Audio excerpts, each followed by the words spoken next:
Hey everybody. And I'm kind of wondering, is that going to be hey anybody? Because I was working on some changes for the book proposal.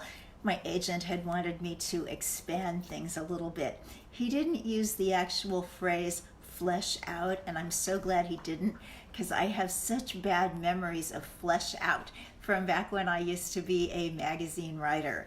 And the editors would always say, well, this is a good concept. Can you flesh it out? And that always meant trying to find information that didn't seem relevant and that I didn't have yet, but I would work really hard to flesh the thing out. And that was really what I was doing this morning with my, oh, thanks for the nice comment on the pendant. This was actually a Groupon. Can you believe that? A Groupon to a little shop in downtown Manhattan. There are shops, and hopefully there will still be shops when the current situation changes. But anyway, so I was working on some last minute changes to the proposal. We had talked with an editor who had some interest, and she had said, oh, just give me a one sheet. Well, I can't do that, a one pager for a whole book. So I did more than that.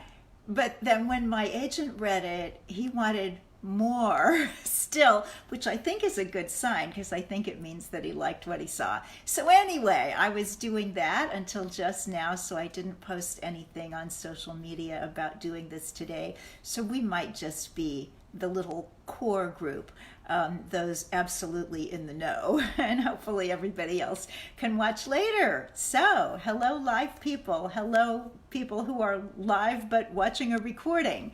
So the thought for this day, Enchanted April number 20, is we savor life by expecting nothing and experiencing everything. When we go at high speed, we miss it.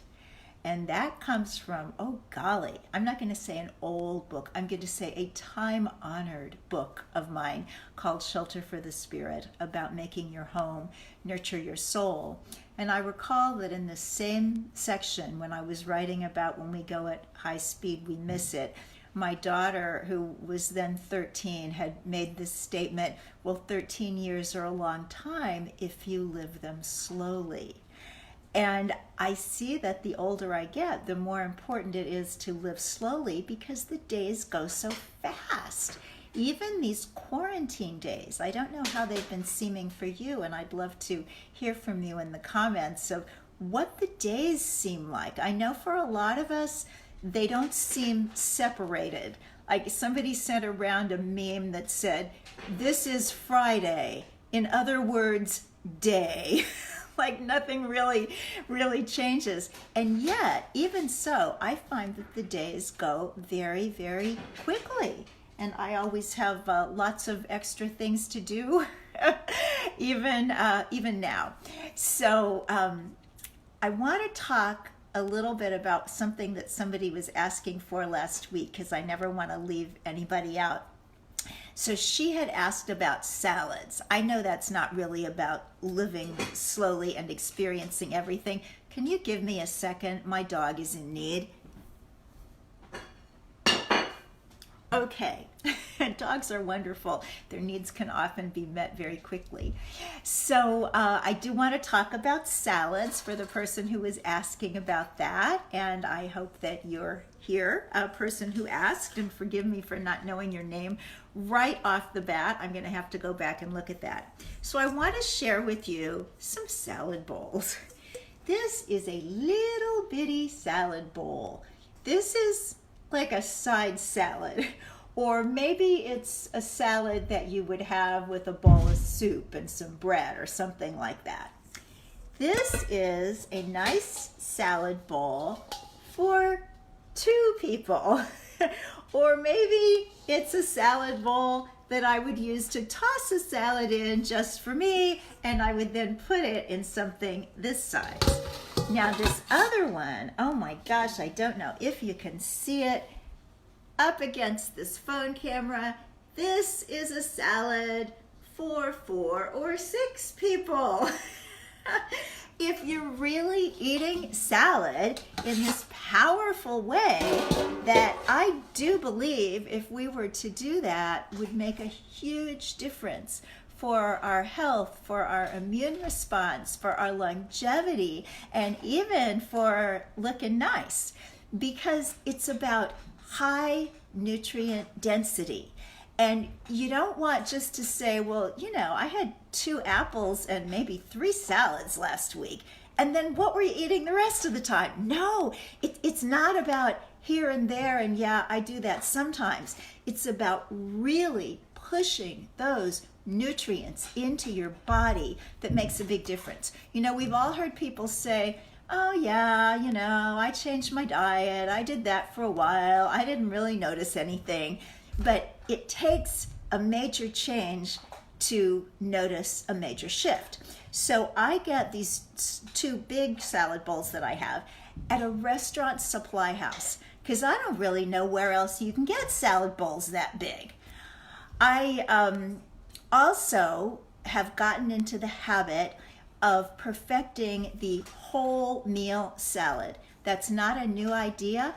I think they talked about that way back in the early 1980s in that book Fit for Life that practically everybody in the universe read.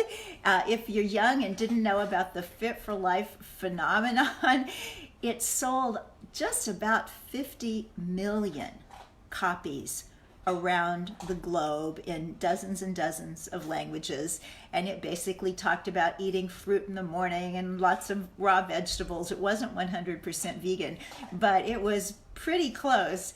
And for 2 years running, that book was so popular that fruit and vegetable purchases in the United States were up by 10%.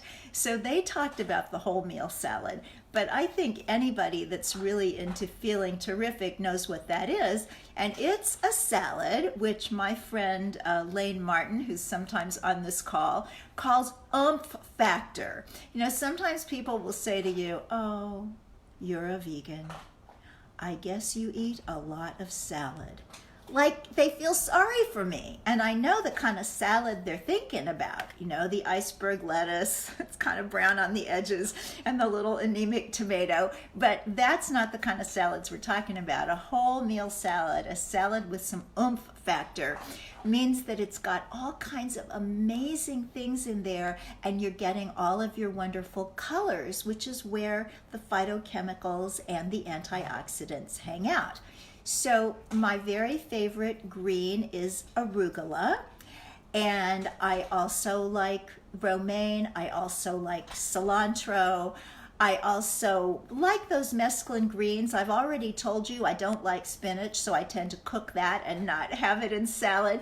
But you find the ones that you like, and there are so many of them that even if there are 1 or 2 that you're not thrilled about, you find the others. Now, baby kale is something wonderful to know about because you can put it right in a salad. And kale is fabulous because it's not only a dark leafy green, it is a cabbage family vegetable. And the cruciferous or cabbage family vegetables have some phytochemicals that you really can't get anywhere else. So you want to be eating cabbage, Brussels sprouts, broccoli, cauliflower, kale, that kind of thing, pretty much every day if you can, or just about. Now, if you don't have baby kale and you want to use kale in a salad, you need to give it a massage.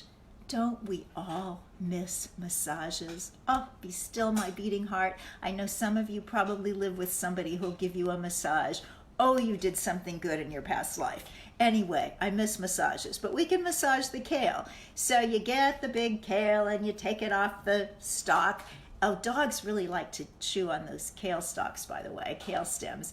And you massage the kale with something acidic like a wonderful vinegar or lemon juice and a little bit of salt. I know some people eat no salt at all, but it does help with this, with massaging the kale to break down those fibers. And then people that use oil would put a little oil in with that too. And you massage, massage, massage. And it's amazing that it starts to kind of cook down the kale. And you can see it shrink and soften. And it's just delicious. And if you've got time that you massage it, I don't know, 2 minutes or so, and then just let it sit for maybe another 5 or 10 minutes, the process continues. And it really is sort of like a raw cooked dish, which is an interesting concept. I know, for example, the raw people will often say that if you use onion powder or garlic powder in a raw dish, it gives it a little bit more of that umami, that kind of finished sort of flavor. And that's kind of what happens when we cook the kale without cooking it. So you've got your green basis. And then what are you going to put in it? What other vegetables do you have? Do you have some spring onion? Do you have some carrots that you can grate, or some red cabbage?